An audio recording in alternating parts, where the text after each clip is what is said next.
So hopefully you signed up for this roadmap to publishing success today. You find yourself in the right room. And if not, then maybe it's just kismet, cosmic luck that you landed here. Hopefully you have those questions and we're going to make sure you get those answers today. So what is the best publishing path for you? If you're here, I usually guess that you like to write. It's probably been a long time session of joy for you when you do get a chance to write. Some of you may already be published authors, and some of you may be trying to figure out, how do I get from point A to point B? We're going to try and answer all that for you today. So I grew up in Oklahoma. Those of you that have driven through Oklahoma may have seen signs that say, do not drive through smoke. This blue Rambler was a replica of a car that my grandmother had. And I can remember, this is long before car seats or seat belts. And as a 4-year-old child, I'm in the mid-60s, I'm standing in the back of this car, holding on to the backs of the front seats. And the drive train is in those older cars went right through the middle of the car, and you're straddling it as this young child in the back. And in Oklahoma, when you see smoke in the highway, it's usually created by the fact that there's tumbleweeds, which are really bushes that no longer get water, and they finally break off at the where they meet the earth and they start tumbling together. Well, if you get one of those caught underneath your car, it can cause a fire, which is not good if you're dragging a fire underneath your car along a highway. So they actually teach you to, stop, get off the highway. If you see smoke, turn around, get off of the nearest safest location. And I'm riding in the back of my grandmother's car, and not really, a 4-year-old, you don't really notice much going on down the highway, but all at once she slams on her brakes and I go sliding across the back seat. I'm thinking we're on a grand, carnival ride, just laughing. I can remember getting the biggest kick out of it. But what happened was that there's smoke billowing across the highway. And that was my first experience of, oh my gosh, don't drive through smoke. Now, where we're going with this is that I liken the whole world of publishing right now. Publishing in the United States is not regulated. And sometimes you can feel like you're driving through smoke, or sometimes you can feel like somebody's blowing smoke in your direction. And I'm here to help you figure out how to know the difference and when it's in your best interest. The sentence that every author loves to hear is, we'd love to publish your book.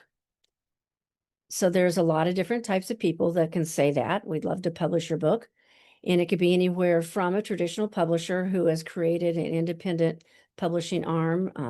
That's become more of a normal of late, where you'll have major publishers that'll have a easier way that bypasses traditional agents to get into their system. Or you'll have perhaps an author, a single author, who's figured out how to do the do-it-yourself DIY program on Amazon, and they'll say, hey, I can help you publish your book. The acronym for SMOKE is one I'm hoping that you'll remember if you ever get approached and hear those words, we'd love to publish your book. The S is for slow down. I know we're going to get excited when we hear this. We'd love to publish your book. But the first thing you want to do is slow down and just become aware. Ask questions. The M is for move out of the way. Just kind of step back a little bit and ask more questions. Find out what this experience this person has. Do they work for themselves? Do they work for somebody else? Observe the whole situation with caution. Don't show too much excitement. You want to do your research and know your options. That's the K. And if you're still not sure whether this is a legitimate request, then you want to exit the highway. One quick measure of knowing whether the person knows about what they're doing is to ask, do you offer distribution? And if so, who is that, or how does that happen? That is usually a good barometer, however they answer that question, of whether they really know what they're doing or if they are a legitimate publisher. So I've always had a fascination for books. As I mentioned, I grew up in Oklahoma. During the pandemic, I was cleaning out, just boxes in the basement that I hadn't seen in years, and just ran across this book that apparently I had created in grade school. That's in your upper left of your screen. Construction paper. Back in the day, that was when we would punch holes along the left-hand side and insert these brass brads that opened up like a butterfly to hold your papers in place.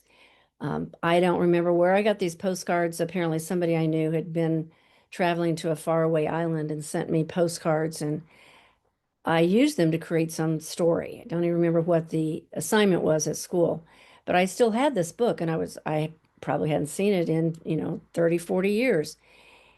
So it was this little light bulb went off in my head. I was like, wow, I was even interested in books back in grade school. And then right after college, I took a job in Oklahoma I went to college at K-State, but yet my first job after college was back in Oklahoma working for a printing company. And that's where I learned kind of how do things work? How do things get printed? And of course, that has changed a lot over the last several decades. I ended up taking a job in St. Louis. Many of you may remember Library Limited Bookstore if you're old enough and have been around the St. Louis area. They got bought out a decade or 2 decades ago by B. Dalton. But they used to be a high-end bookstore in Clayton on North Brentwood, and I was hired by them. I did their marketing, I did their holiday catalogs, I did their windows. I got a chance to see books from the retail side. Uh, when they got bought out, I went into corporate, and I was hired by what was then Boatman's, the Nations Bank, and then Bank of America here in St. Louis. And I ended up running a department where we created presentation books for the wealth management team, the high net worth trust division. And again, I was involved in books. And the theme never really occurred to me till I found that little book from grade school that every job I've had has been leading me to what I do now. And fast forward into 2025, I was downsized in 2004.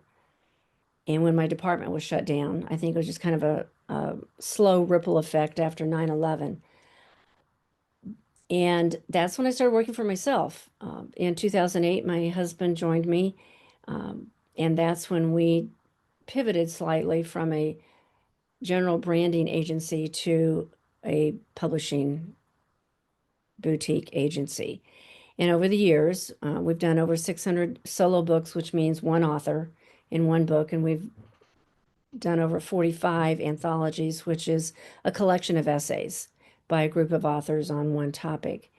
We have authors in every state, and we also have authors in at least a half dozen or so foreign countries. So we get to read a lot of fun stuff. One of the big questions I get a lot is, do you read every book? I used to. I don't have that opportunity to do that now. I do know about each book that comes in because I get to approve whether or not we can work on that book.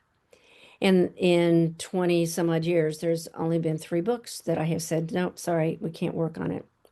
That's not, our mission is to create unity and help and not divide. And so the 3 books that I turned down were books that I thought were going to create division and not bring people together. But so for today's conversation, there are 3 topics I want to make sure we cover. The first is how to find your voice. What's going to make your book unique? Amazon and you'll hear more about this later, but Amazon uploads over 1 million books a year, and these are the non-traditional published books. We're also going to touch on share your story, content that sells you. Are you writing a memoir? Are you writing a novel? Excuse me.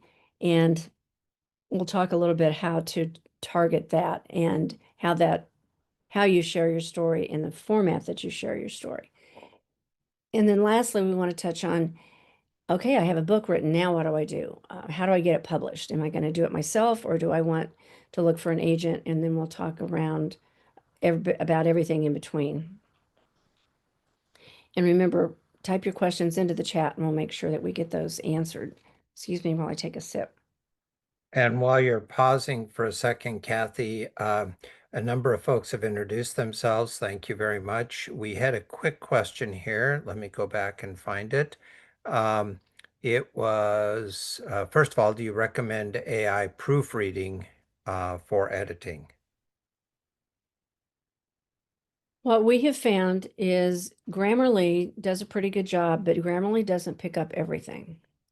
Grammarly doesn't always catch past tense, present tense, and our editors and proofreaders who are humans, um, they may start with Grammarly, but they're going to come back and they're going to read it thoroughly again, just to make sure that it catches everything.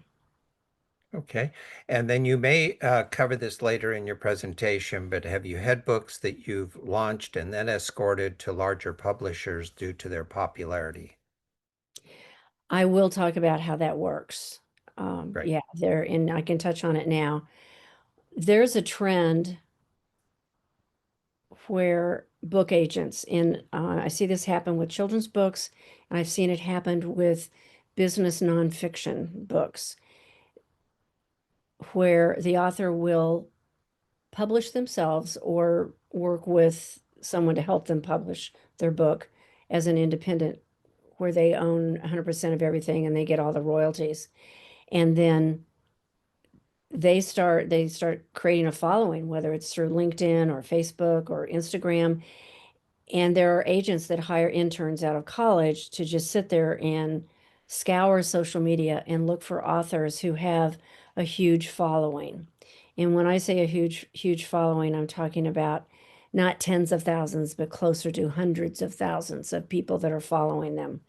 And then those agents will come in when those authors are identified and say, hey, let's talk.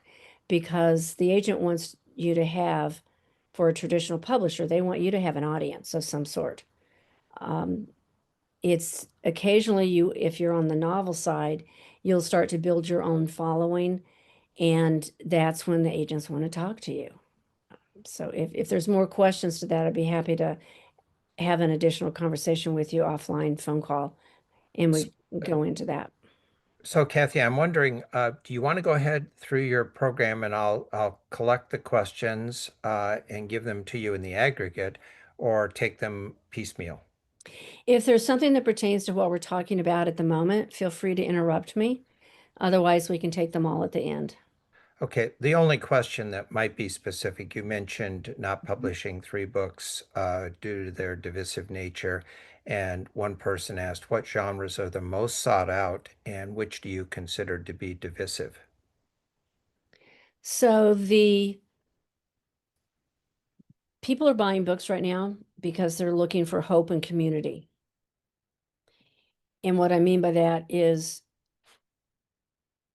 there's a lot going on in the world, not just in the United States. There's a lot going on around the planet, whether it's, you know, climate or just things are changing. And people are looking, and this started in the pandemic, but has just held on, and that people are looking for books, whether it's a novel that takes them, away into a new world, or science fiction that takes them out of, this realm into another realm to get them away from whatever it is that they're dealing with in real life. Or maybe it's a business book offering hope on how to adjust in times, or how to pivot your business and still stay afloat in times when sales are low. Or it could be a children's book to bring hope to a family whose child may be going through a particular illness. I see a lot of that. So and the community comes about because if the author has thought about marketing from a big perspective, they can create that community, make sure that they have in the back of the book their bio, their photo, how to contact that author. If they have a community social media page, that they've started to have that link available in that book, and people are congregating and being pulled in as followers of that author, especially if they like what you say and what you're writing about. And it's a way to help create that following and that community. And again, if there's additional questions, we can go into it after the presentation. I'll gather them up and we can talk about them later as you get into your Yeah. presentation, all right? And if there's Okay, something that comes up that pertains to something I'm saying, feel free to hop in. great. As I mentioned Thanks. earlier, there's over 1 million new Amazon titles per year, but that equates out. So you've entered a print-on-demand world with Amazon. And this 2010, 2011, Amazon started around 2010, and then Ingram Spark, or what was then called Lightning Source, same company, just different names, followed within the next year. What that means, though, is that when someone goes to buy a book from Amazon and it's independently produced by an individual, that book is printed on demand. So if I go and buy a book from Amazon and a book you have written and you have posted on Amazon, it takes my order and the imaginary mice grab that order, run it to the back of the metaphorical warehouse, and print it in the back of the warehouse, put it in an envelope, and ship it out. So if I order one book, they print one book. If I order 10, they print 10. And that's called print on demand. And Amazon printed over 750 million of those individual orders, books per, I don't know how many orders that equates to, of those books last year. So the trick is, okay, great. Amazon's paying out over 575 million in royalties in 2003, and it hasn't changed that much in 2004. How do you as an individual author, how do you get a piece of that pie?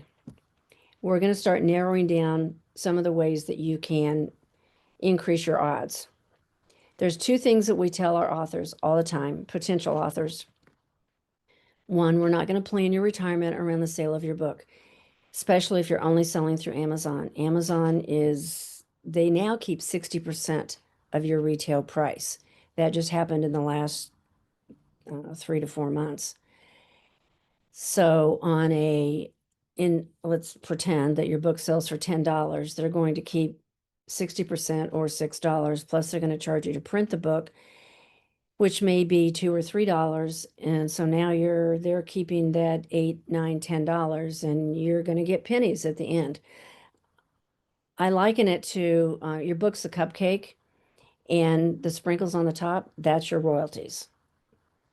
Amazon's going to keep way too much. But there are ways that you can sell your book, and we're going to talk about those also. The second thing we tell our authors, it's not about how well your book sells, it's all about how well your book sells you. Your book is a marketing tool. If you want to be successful in publishing your own book, you also need to be willing to get out there and talk about it, whether it's at local chamber lunches. This is a little ditty that I made up. Don't laugh too hard. Of those who have great wisdom to share and are ready to show the world they care, the one most apt to get the dollars is the one who writes the book and hollers. Putting your book on Amazon is not like Field of Dreams. They don't automatically come. You need to let people know about it. You need to make sure that your cover is bright and high contrast to make sure that people are going to see it. Little tidbits like that all add up to making your book more viable. But the first step we want to talk about is what's going to make you bigger, better, faster, smarter than the other person that wrote a book similar to you. So who are you? The first step you want to think about is how to create your author brand platform. What does that mean? I use this as an example. No two guys are alike. Each of these three examples, the one on the far left, Guy Fieri, if you're into Food Network, you know he's got at least 3 or 4 TV shows. He owns several restaurants throughout the US and around the world. And if he's going to put out a book, it's going to have something to do with cooking or recipes or how to run a restaurant. You pretty much know what his brand is. The one in the middle, the Family Guy, I have to be transparent here. I've not seen this TV show. But if they're going to put out a book, it's going to be in perhaps a comic book illustrated format. The one on the far right, some of you on the call may be old enough to remember Bill Nye, the Science Guy. When we were much younger, he was, his target audience was kids and getting them involved in science. And he had a fun show that TV show that was on for a while.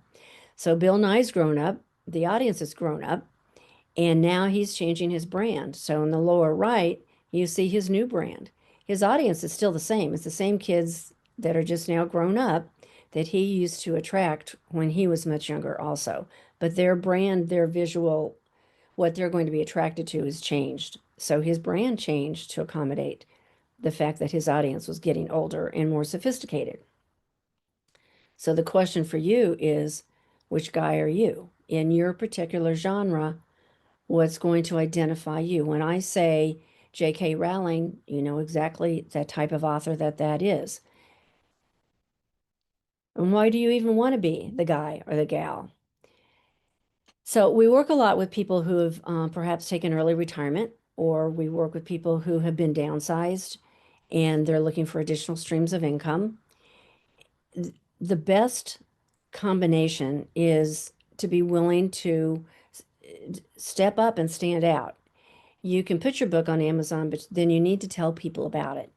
And yes, you can go into a back door on Amazon after you've published yourself, and you can buy your books at cost. That's where you're going to make the money. When you buy your books at cost, then you buy a box of books, and maybe that's 12 or 24 or 50. Please don't buy any more than you think you're going to sell in the next couple of months. And you take those to chamber events. You give maybe one away, and then you offer some at the back with your that are signed for retail. And remember, if you're going to sign a book and take the time to put a signature and a note in a book, you can charge more for it. So if your book is normally $17.99, you're going to add a signature. I would easily charge $20 to $25 for that book. And you'll see other ways on this screen. You know, it keeps my name on the bookshelf. It increases my speaking gigs. It makes me look like I know what I'm talking about. It does open doors to speaking opportunities for you. And we'll talk about some of those as we keep moving through here. Creating a brand is no different whether you're doing fiction or nonfiction. And this slide shows 6 authors whose last name is all Brown. And trust me, with a name like Cathy Davis, there's at least 3 or 4 other women in the St. Louis metro area who have the same name. There's even another couple. My husband's name is Jack. There's another couple in St. Louis. It's Cathy and Jack. Sometimes we get their holiday cards that are intended for them. One time we got a congratulations on a new baby card. It wasn't my baby. So if you have a very common name like Brown or Davis, you definitely have to make sure that you're going to create a brand that's going to help you stand out. So these are examples. The one on the far left, Dan Brown, he wrote the Da Vinci Code. So you can kind of know what his books are going to be like. Sandra Brown is a novelist. Sylvia Brown is a psychic and best-selling author. This particular book is on dreams. The children's book is written by Sharifa Brown. And if you're into self-help and personal growth, you'll know Brene Brown and Les Brown. But if you look at these books, they've each got their own type of brand that they're showing. And again, be thinking about how are you going to establish that for you. Once you figure out your brand and your mission, the one thing I want to make sure that I mention when it comes to your brand is that people will buy your message and your mission before they buy your book. So always lead with, you know, you may be writing children's books. We have one children's book author that is, she's an educator. And so she's very much into, you know, making sure that children are attracted to reading. And that's her mission in life. And we're going to get into some of those other missions of authors that we work with. What do you write about? Excuse me, whether you're a novelist or a self-help guru, you're going to have something that you see differently. And that's how you're going to create your community and offer hope.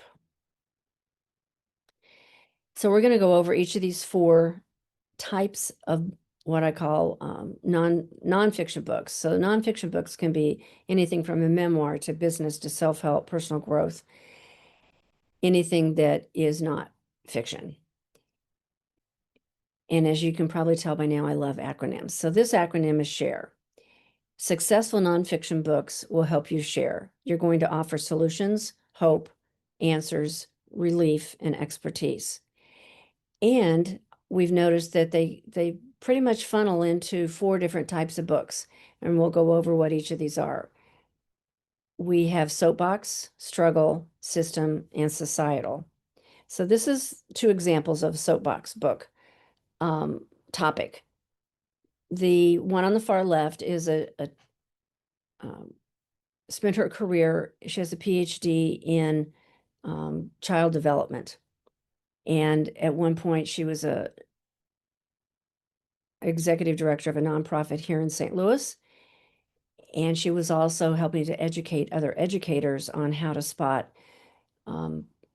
children who need a little help and help bring out the brilliance in those children in the classroom. That was her mission. People bought that message. They followed her because of not only her experience, but the wisdom that she shared.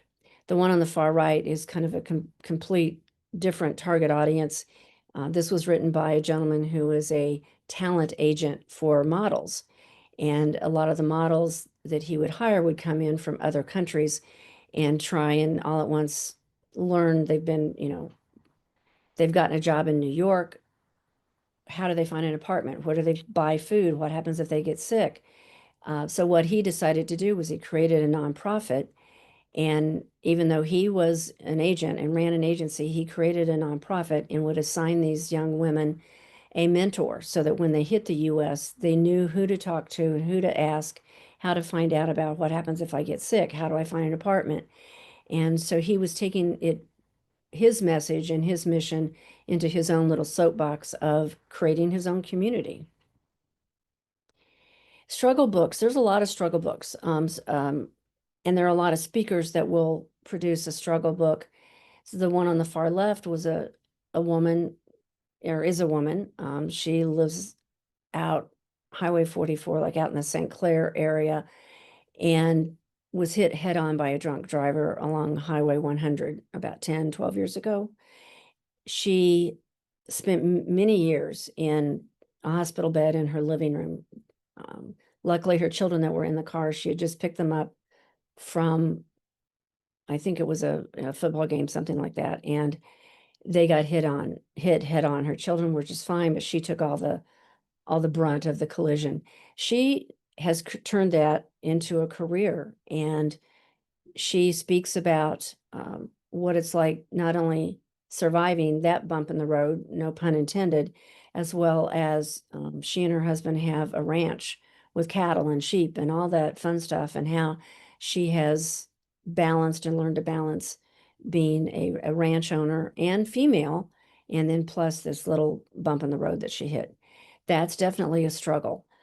The one on the far right was a woman who was in making her career in the construction industry and actually built her own home.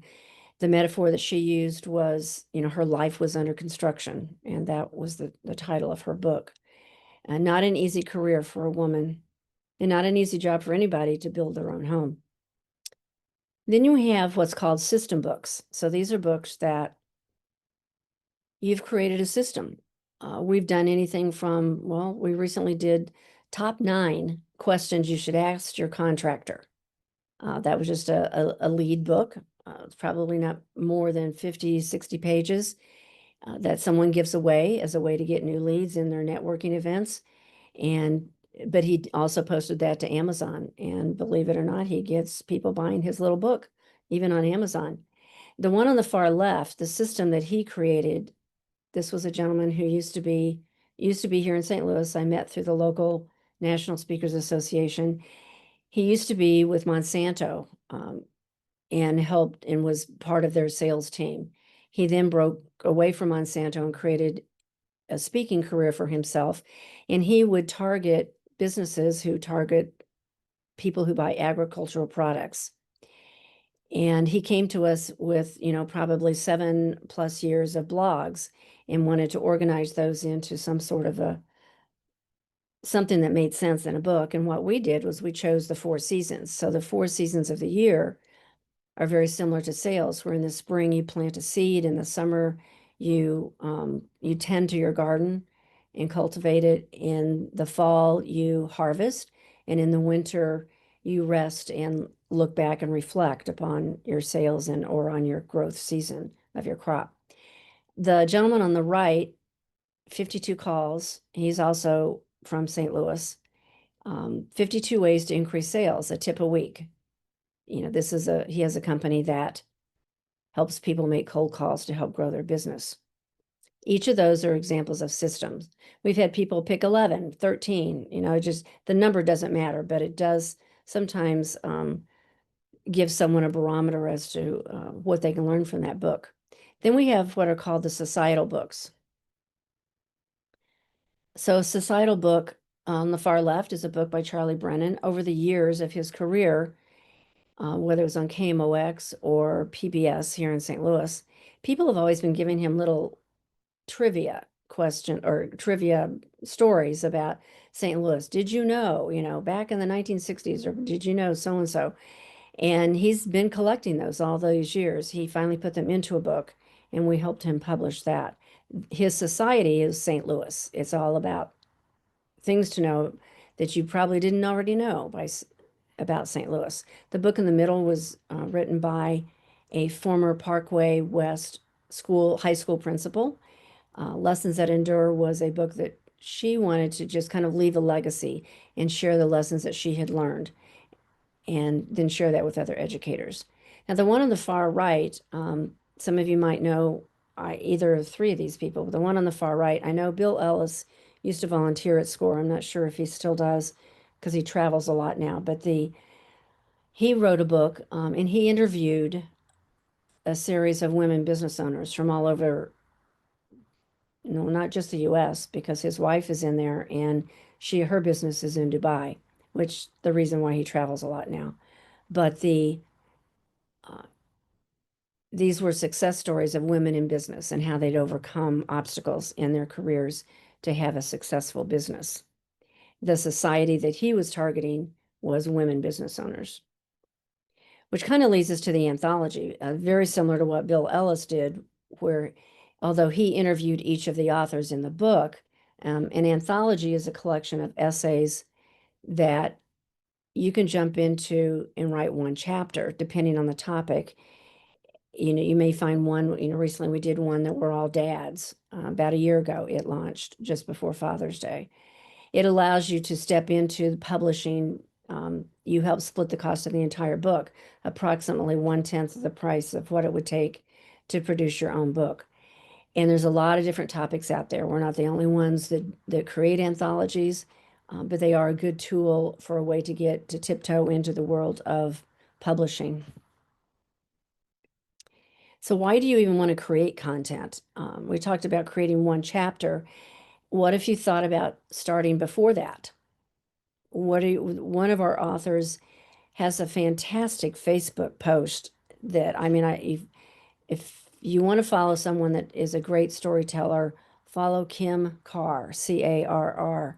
She has a farm out past Wentzville. She raises what's called heritage breed animals. These are farm animals that their species may be close to being extinct.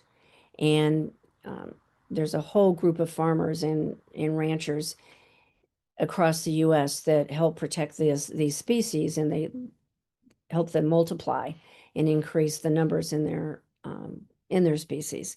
And she does these great little stories, maybe at least once a week, of farm life. And she names all of her animals, and she'll have a contest. Actually, I have a baby cow that I named a few years ago.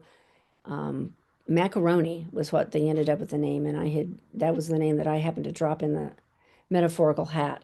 So it's a lot of great interaction on her social media posts. You can start small with a social media post and build and grow one of those stories at a later date. What I will caution you with, if you are posting your stories on, let's say, Facebook or LinkedIn, make sure that's not the only place you have that story. Pull it off and make sure you're keeping it in your archives, whether in a digital version or print it out, and make sure you have that written version. Mostly because I have seen people whose Facebook account all at once get closed, or they can't get into it and they've lost all those stories. There's no other place that they had those stories. But from a social media post, you can then take that to a freebie. And what I mean by a freebie is, let's say, we have one that you'll get access to at the end of this presentation is the top 100 tips for marketing your book. You don't have to use 100. You could use 10. The top, like the gentleman I was telling you earlier, the top 9 questions you should ask your contractor before they're working on your home. You can take what your content you built from your social media and build it into a freebie. And maybe it's something you give away on social media, or you have a website, even a simple one-page website that you could set up to give that freebie away. From that freebie, you then expand it into your content, into a blog or an e-news. Now you're talking about 500 to 600 words at the most. And then from your blog and e-news, you can take that into ebooks. We're working with a woman now who's in Washington, D.C. April 1st, she learned she lost her job. May 1st, she learned to get her job back. The irony is that she is a leadership coach for the U.S. government in health and human services. And what started out, she and I putting together a one sheet of the top 10 tips of how to go from chaos to clarity, because a lot of those government people are going through a lot of chaos with their employment.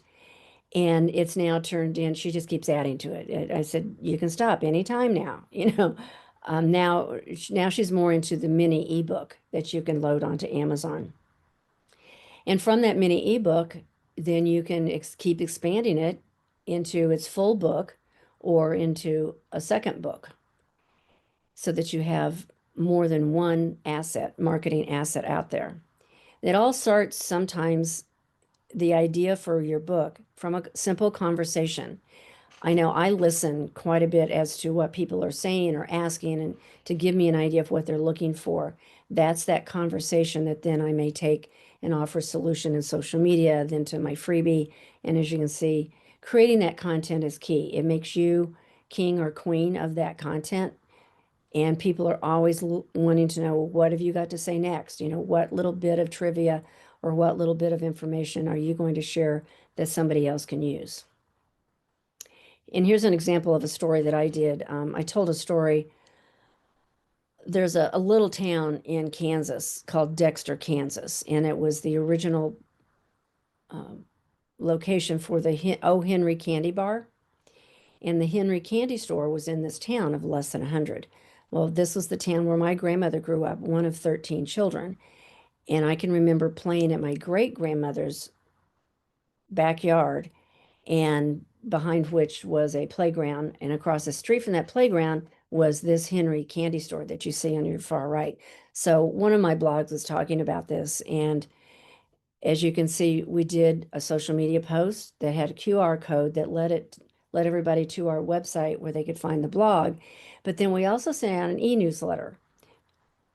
Now, that e-newsletter was also sending people back to the blog, driving traffic to that website, to our website, so they could read the full story. One little step in creating content will give you several steps that you can keep using. So now that you know these steps, how do you make an impact? What's your publishing path when you decide you want to make a book? How do you get published? Again, I want to remind you, when you hear, we'd love to publish your book, think of the acronym SMOKE. Slow down, move out of the way, observe caution, know your options, and exit the highway if you need to. So this is going to be kind of a speed session on the types of publishing, but it will give you a good idea of what your options are. We're going to start on the far left with traditional, where you're going to need, this is where you traditionally need an agent to represent you. So it'll take anywhere from a year to 2 years to find an agent.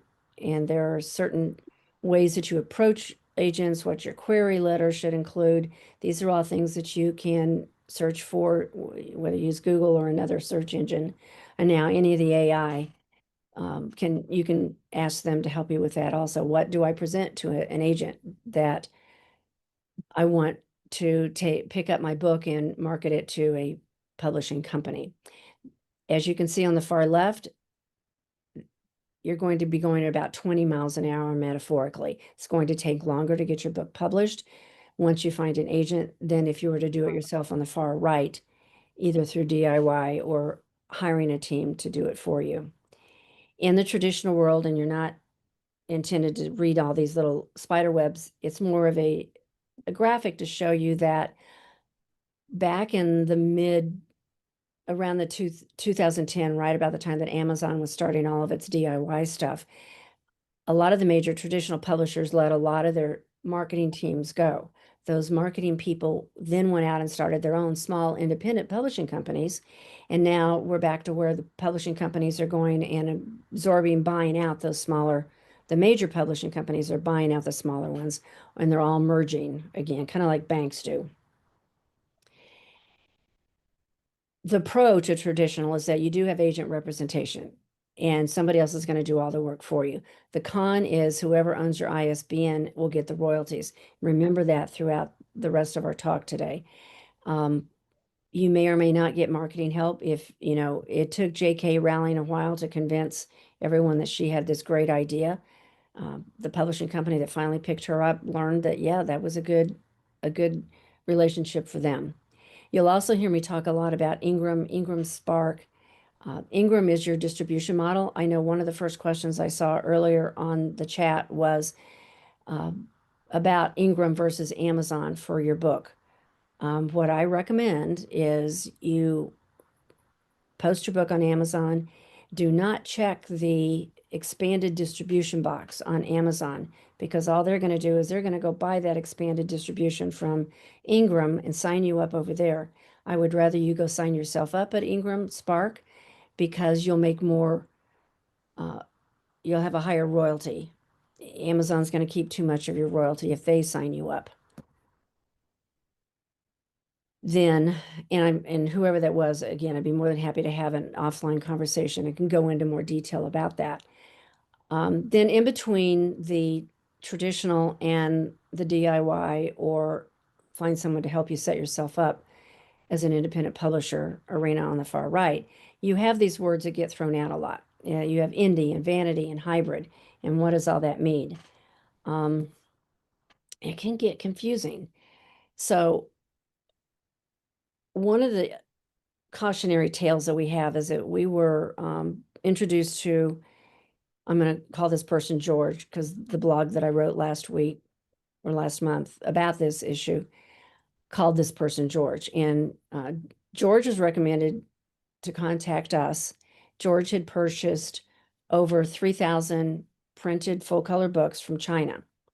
George called us after he accepted the delivery that filled his garage and part of his finished basement.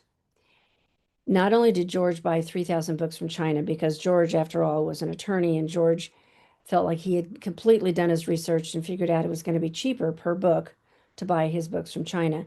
But the representative in China also talked George into 3,000 stuffed moose. So it was a lovely little book about a Christmas moose. And if you bought one, you got a little stuffed moose to go with it. The problem was that there's no distribution when you buy books from China. And then where are you going to put all these 3,000 books in your house? So he was not even on Amazon. So we were able to at least get him on Amazon, get him set up with a website, and then we found a bulk book buyer that bought a lot of the books out of his home as a discount distributor. And granted, some of those books he sold at cost, but at least he got them out of his house and he was able to park in his garage again. It's not always the case. The more you buy in this print on demand world, you don't need to buy 3,000 books. You heard me mention earlier, only buy the amount that you know you're going to sell in the next month at the most. Now, so we occasionally have speakers that'll say, Cathy, I'm speaking in Cincinnati and I need 150 books. That's when you call us and we'll see if we can help you get them printed locally and shipped directly to Cincinnati, cheaper than what you can through Amazon. Now, on the DIY side, we're moving a little bit faster now because you can make decisions more quickly. Last I knew, you could upload your book and use one of the Amazon KDP ISBNs. So they'll be listed as your publisher for about 20, 25, maybe 30 bucks. Yes, it's a lower out of pocket. You do retain 100% ownership. You just want to think about quality experience. And remember, whoever's ISBN they use, they're going to get your royalties first.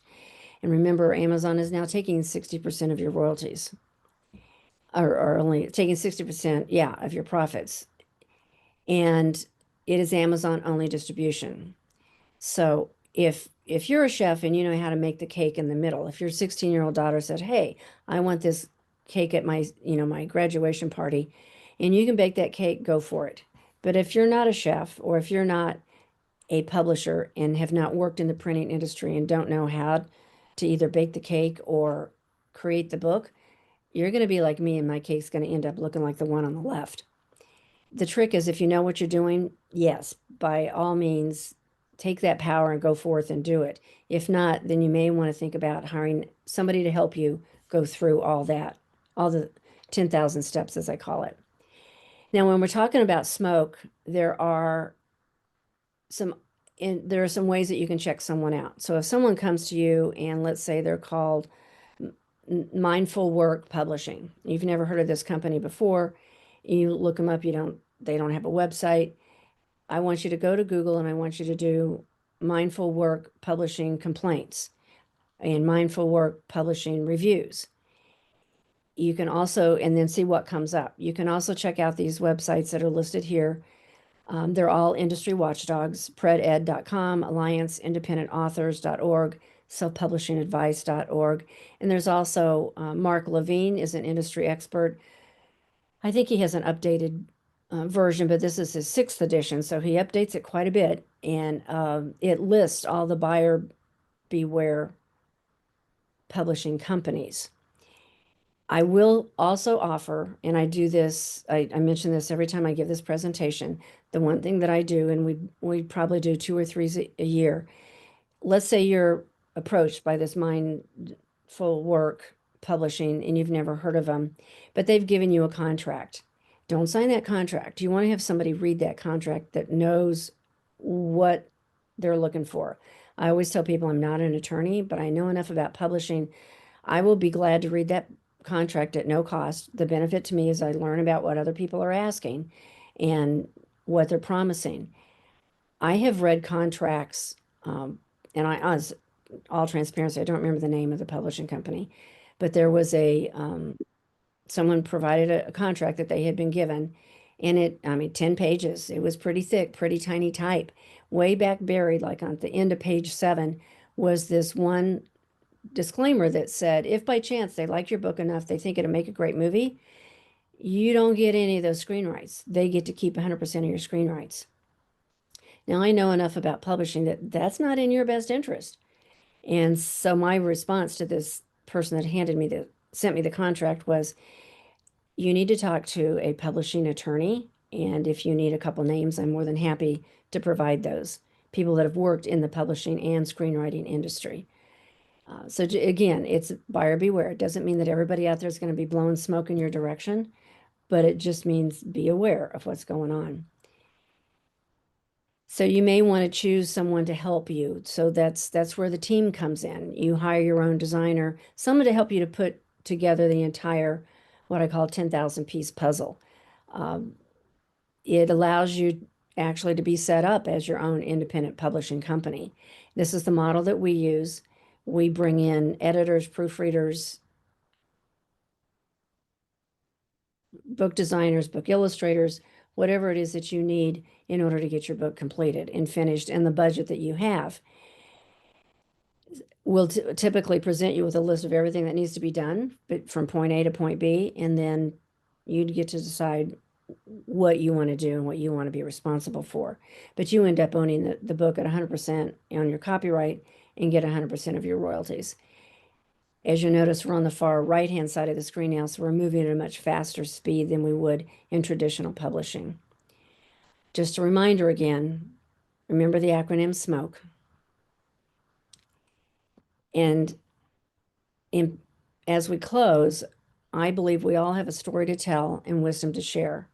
Our wisdom not shared is wisdom lost forever. This is a time that I'll leave this up for about 20, 30 seconds and we'll go finish our questions. You scan this QR code or contact me at my email there, and I'll make sure you get this top 100 book marketing tips. It was just updated in the last, say, 60 days, so it's brand new.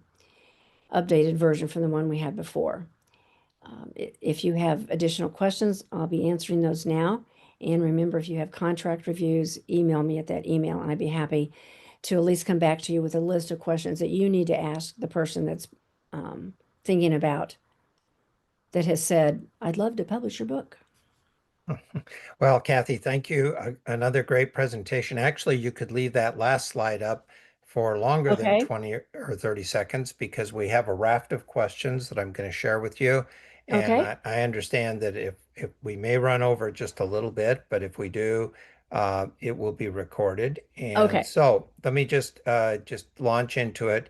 Back to the question I asked earlier, have you had books that you have launched and then escorted to larger publishers due to popularity? We've had one book that has been picked up by a screenwriter in LA. Last I heard, they are still working on that script. That is not something we specialize in, uh, but I can introduce you to someone in St. Louis that may have more contacts if that's what you're looking for. Okay. And next question, why do publishers not want to publish a book if the author has self-published a different book previously? So, that publisher could be for different reasons, but that publisher may be more concerned about that first book may not represent the brand that they would suggest building for you. That first book may not represent the type of book that that publisher likes to publish. Um, it could be a variety of reasons. It's like I almost need I have a few more questions about that as to what they actually said that gave you that impression, and they may have exactly said that. But then if you want to schedule a call or email me, I'd be happy to set something up and we could have a conversation about that. Right, that may be an individual issue. So, next question. It sounds like, Cathy, you help authors come up with how to frame their content. Is that what publishers normally do? Depending on the publisher that you go with, the more experienced publishers will offer that. We have a variety of people on our team that ranges anywhere from proofreaders to editors to writing coaches to ghostwriters. And so there's a combination within that group. Depending on where you are with your manuscript, we have editors that can come in, developmental editors that can come in, help you smooth it out, rearrange it, add copy, pull some out. They're the ones that are going to massage the book and make it more marketable. Whereas a ghostwriter will typically do interviews with you and write the book for you. So hopefully that helps. Okay. And then the next question, the work I'm currently doing now is just 26,000 words. I haven't really started editing or putting in my diagrams and charts of results. I'm concerned that's too small. I've never done anything like this before, so I have no idea what's expected. So on a typical 6x9 book, you can get around 250 words per page with no charts, no photos. That's just words. So you want to take that amount. So you said 26,000, you're at about 100 pages or less, and that doesn't include your front matter or your back matter. But depending on, the point is not always as about how large the book is or whether what you have is getting your point across. People are buying books that have spines of less than a half an inch. You can typically get a quarter inch will be about 150 pages. So we like to keep our books under that 40,000 mark. That'll help keep that spine. Whether you're using, a 5x8 or 5.5 by 8.5 or 6x9 size book, you still want to keep that spine under a half an inch. Somebody did a test, a survey one time, and realized that, people don't buy thick books unless it's a novel, typically, or some textbook that you need for school. And the next question really, I'm not sure exactly how to address it. I sort of addressed it in the chat, but this person was hoping, they say they were hoping to learn how to actually publish or self-publish. You've touched on this. Yeah. Would you have anything more to say about that? We do. We're actually putting a book together and we're in the final stages of editing. Our goal is to have it out in August. That will tell you everything you need to know about how to publish yourself. Okay, excellent. And then moving on, the person says, newbie here. I have written a book, but I have paid for my own ISBN and was trying to get it published on Amazon, but they keep sending me a message about margins, bleeding, and trim size to be corrected. So when I make these corrections and I pay for the proof, the book is the way I want it, but they keep sending me the same email about the cover and manuscript. My question is, how are they sending me the way I want it to look, but telling me it's not formatted correctly? So how can I locate a publisher So, and sell my book on my own website? yeah, so there are on the Amazon site, and you can search for this, there will be their guidelines on how to set up your pages in your cover. There are different reasons that Amazon has, I don't know what type of book you have, but if you have illustrations on the inside, and if your illustrations are in the gutter where everything gets glued and stapled, it'll kick it out because the glue and the glue does not adhere to ink and the book will fall apart. That's one reason over the years that we've figured out without really looking at your files. And it kind of depends on what software you're using to set it up in. So there's a lot of variables. Again, if you'd like to have a phone call about this, email me and we can get something set up.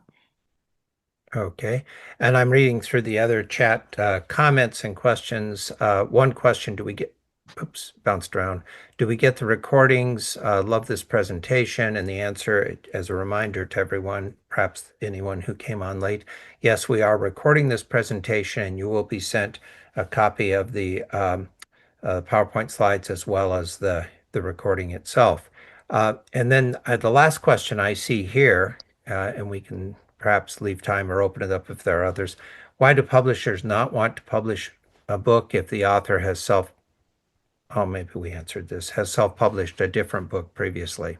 I think we've covered that. Yeah, I think that one came up before. Yeah. Again, feel free to set up a call, email me, and we can talk that through. Okay.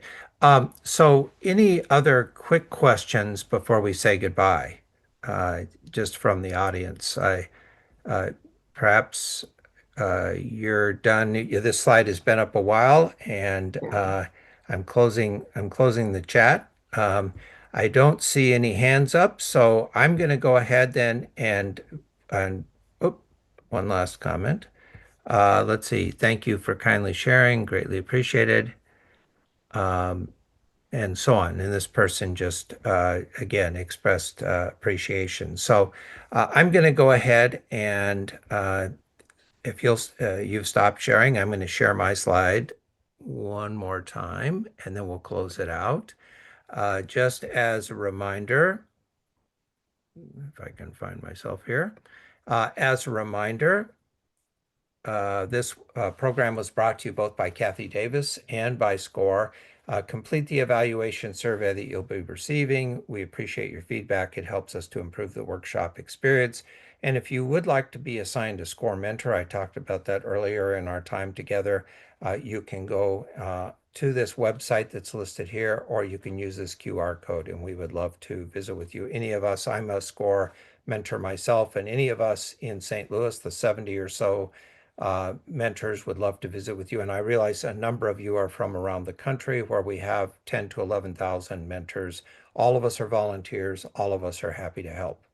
Moving on, there are a number of upcoming workshops. These are just the St. Louis area workshops, and you can see the listing of the workshops themselves and the dates. And if you want to sign up, I encourage you to do so. I would also point out that we have recorded workshops nationally, and you see the website address down there where you can go and get many, many, many others that are recorded workshops from all around the country. More workshop dates of upcoming workshops. You see here, we've got a very robust workshop schedule, and we're delighted to put these workshops on and offer them, some free of charge, some we're now having to charge for due to some changes in the budgeting process. But we're happy to put these on for you who are interested in participating. Finally, I want to say thank you again to Cathy. You've done another stellar job. We appreciate it. And thank you to everyone who has joined us for this workshop.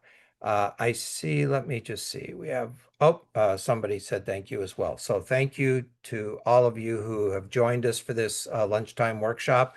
Thank you again, Cathy. We appreciate your continued and active involvement. So thank you, everybody.